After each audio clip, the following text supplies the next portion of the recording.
کۆمەڵی ئیسلامی کوردستان جگەلەوەی لە ئۆرگان و ناوەندەکانیەوە کاری کردووە بۆ بەدیهێنانی کۆمەڵگەیەکی هۆشیار و دوو لە تون و تیژی. هاوکار لە کەناڵە میدیاکانیشەوە هەوڵی سەرخستنی ئەو ئامانجەی داوە. لەو چەند ساڵەی دواییدا هاوڵاتیان لە بەردەم دوو دوڕیاندا بوون، هەڵدێران و ڕۆشن بەرەو تاریکی، لەبەر ئەوەی بەشێک لە میدیاکان بە درامە و بەرنامەی نەشیاو دین و کلتور و ڕەوشتی خەڵکیان لەکەدار کردووە. لەلایەکترەوە کۆمەڵی ئیسلامی بە پیادەکردنی بەرنامە و کاری شەریعەت و پەروەردە و بانگەواز هەوڵی داوە هاوڵاتیان لەسەر بەرنمەیەکی دروست و ڕێبازی ئیسلام پەروەردە بکات.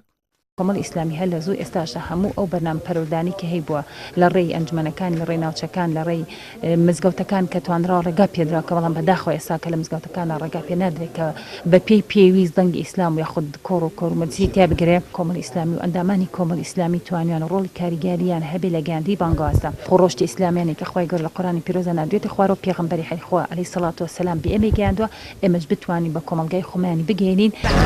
سەرهەڵدان و دروستبوونی کێشەی کۆمەڵاتی و تێکچوونی شیرازەی نێو خێزانەکان کۆمەلگە بەرەو داڕوخان دەبات.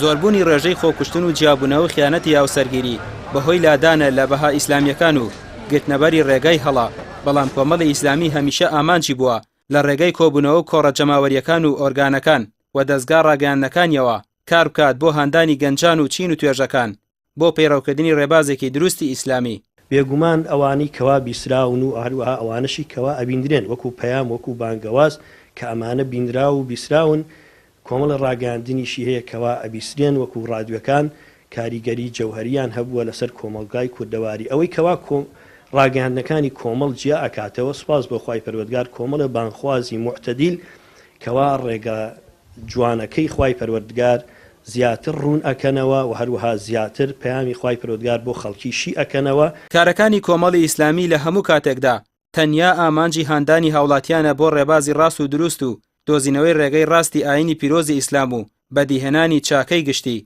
بۆ ئەوەی لەو ڕێگەیەوە پلان و بەرنامەی ئەو کەس و گروپ و لانانە بەتاڵ بکاتەوە کە کاریان گەوجاندنی تاکەکانی کۆمەڵ و بەلاڕێدابردنی ئامانجەباڵەکانی کۆمەڵگەی کوردیە. ڕەمی عوسمان، کەناڵی ئاسمانی پەیام، سلێمانی.